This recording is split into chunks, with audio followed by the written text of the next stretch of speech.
नमस्कार दोस्तों, स्वागत है आपका मेरे चैनल कॉमिक्स लाइफ में।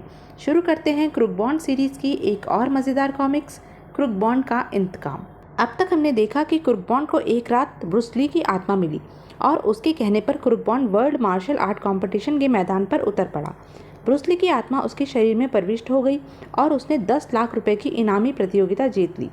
लेकिन उस कंपटीशन को देखने वाले कुछ रहस्यमय विदेशी भी थे जिन्हें यह बात अखरी और उन्होंने इसकी सूचना अपने बॉस मिस्टर मौत को दी, जिसने तुरंत क्रूक बॉन्ड को उठवा लेने के लिए अपने आदमियों को आदेश दे दिया। लेकिन यह बात ब्रूस ली की आत्मा से छुपी न रह सकी, क्योंकि वह बराबर उन रहस्यमय विदेशियों का पीछा करती रही थी। अब आगे।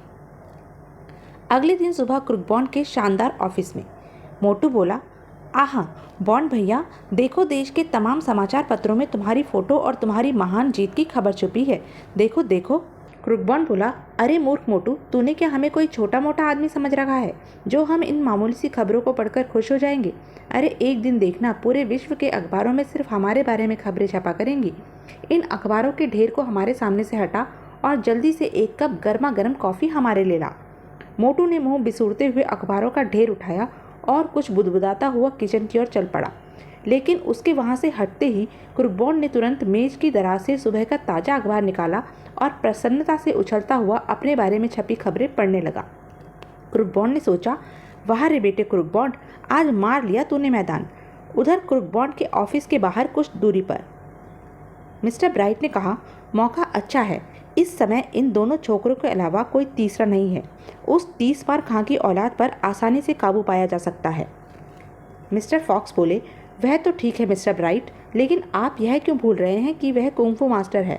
हम चारों को तो वह टिंडे तोरी की तरह तरोड़ मरोड़ कर रख देगा।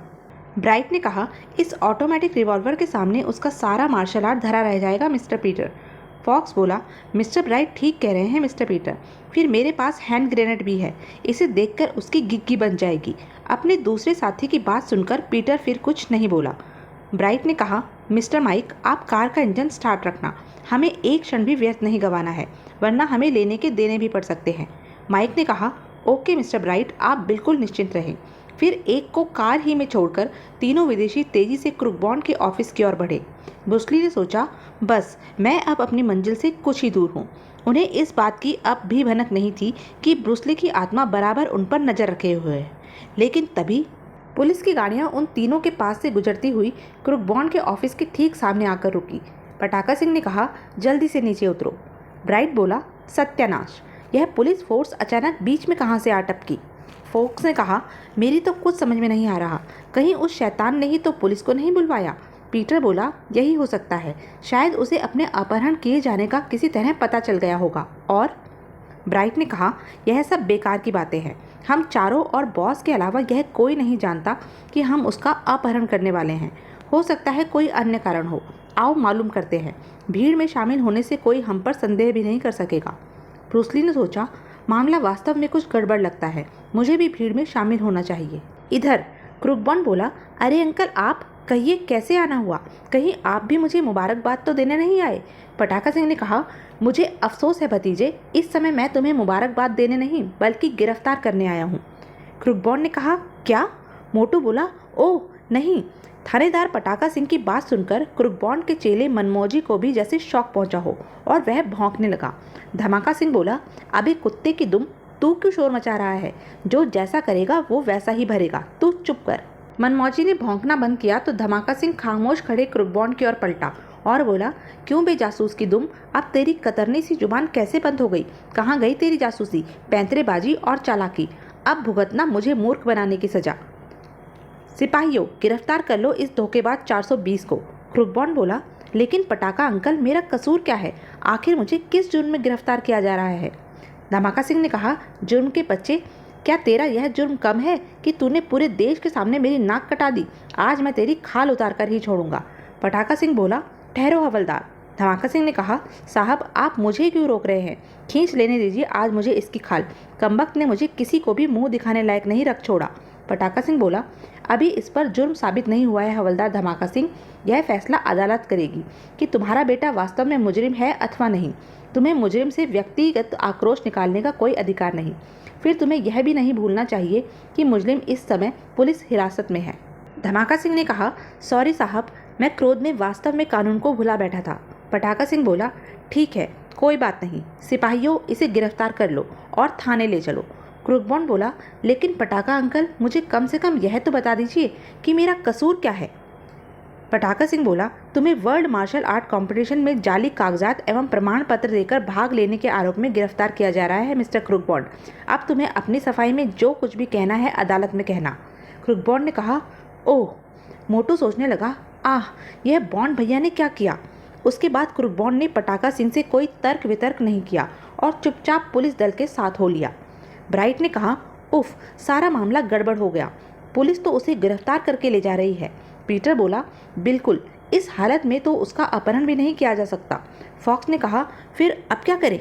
ब्राइट ने कहा, मेरे विचार से फिलहाल हमें पुलिस दल के पीछे ही चलना चाहिए और देखना चाहिए कि वह उसे कौन से पुलिस स्टेशन ले जाती है और उसके साथ क्या व्यवहार करती है, फिर बॉस से कांटेक्ट करके सलाह लेंगे। फॉक्स बोला, ठीक है, चलो कार की तरफ चलते हैं। ब्रूस ली सोचने लगा, पुलिस ने बीच में टपककर मेरा सारा मामला गड़बड़ कर दिया। अब तो क्रुकबॉन्ड व इन विदेशियों के साथ साथ मुझे इन लोगों पर भी नज़र रखनी पड़ेगी। और जैसे ही पुलिस फोर्स की गाड़ियों के पीछे उन चारों रहस्यमय विदेशियों की गाड़ियां दौड़ी, वैसे ही ब्रूस ली की आत्मा एक ही उछाल में गाड़ी की छत पर पहुंच गई। लेकिन उनमें से कोई भी नहीं जानता था कि क्रुकबॉन्ड का प्रिय शिष्य मनमौजी भी उनका पीछा कर रहा है। पुलिस स्टेशन पहुंचकर पटाखा सिंह ने कहा, धमाका सिंह, तुम इसे लॉकअप में बंद कर दो, तब तक मैं कमिश्नर साहब से इस केस के संबंध में कुछ जरूरी हिदायत ले लेता हूँ। धमाका सिंह ने कहा, ठीक है साहब। क्रुकबॉन्ड सोचने लगा, इनके हाथ कोई नतीजा नहीं लगने वाला, बस एक बार कमिश्नर अंकल को मेरी गिरफ्तारी के बारे में पता चल जाए। उधर पुलिस स्टेशन के बाहर ब्राइट ने कहा, क्रुकबॉन्ड को जालसाजी और 400 BC के आरोप में लॉकअप में डाल दिया गया है। मेरे विचार से अब हमें बॉस को सारी स्थिति के बारे में अवगत करा देना चाहिए, फिर वे जैसा कहेंगे करेंगे। फॉक्स बोला, और यदि बॉस ने क्रुकबॉन्ड को पुलिस लॉकअप से ही उड़ा लाने के लिए कहा तो? ब्राइट ने कहा, तो हमें उनके उस आदेश का पालन करना होगा, वरना अंजाम क्या हो सकता है इससे तुम सब भी परिचित हो। ब्राइट की बात के प्रत्युत्तर में किसी ने कुछ नहीं कहा और ब्राइट कार से उतरकर पास के ही पब्लिक बूथ की ओर बढ़ गया। ब्रूस ली ने सोचा, पता करना चाहिए कि उसकी अपने बॉस से क्या बातचीत होती है। इधर पुलिस स्टेशन के भीतर थानेदार पटाखा सिंह पुलिस कमिश्नर से संपर्क कर चुका था। पटाखा सिंह ने कहा, सर, मैं इंस्पेक्टर पटाखा सिंह बोल रहा हूँ। कमिश्नर बोले, हाँ कहिए मिस्टर पटाखा सिंह, क्या बात है। पटाखा सिंह ने कहा, सर, हमने अभी कुछ देर पहले वर्ल्ड मार्शल आर्ट कंपटीशन की प्रबंधन कमेटी की शिकायत पर क्रुकबॉन्ड को धोखाधड़ी व जालसाजी के आरोप में गिरफ्तार किया है। लेकिन पटाखा सिंह अभी अपनी बात पूरी भी नहीं कर पाया था कि पुलिस कमिश्नर गला फाड़कर चीख उठे, व्हाट? यह तुम क्या बक रहे हो पटाखा सिंह? तुम्हारा दिमाग तो ठीक है ना?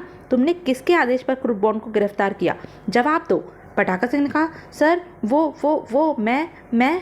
तो यह थी अब तक की कहानी। आगे की कहानी जानने के लिए बने रहें मेरे साथ, और हाँ, मेरे चैनल को लाइक, शेयर और सब्सक्राइब करना ना भूलें। धन्यवाद।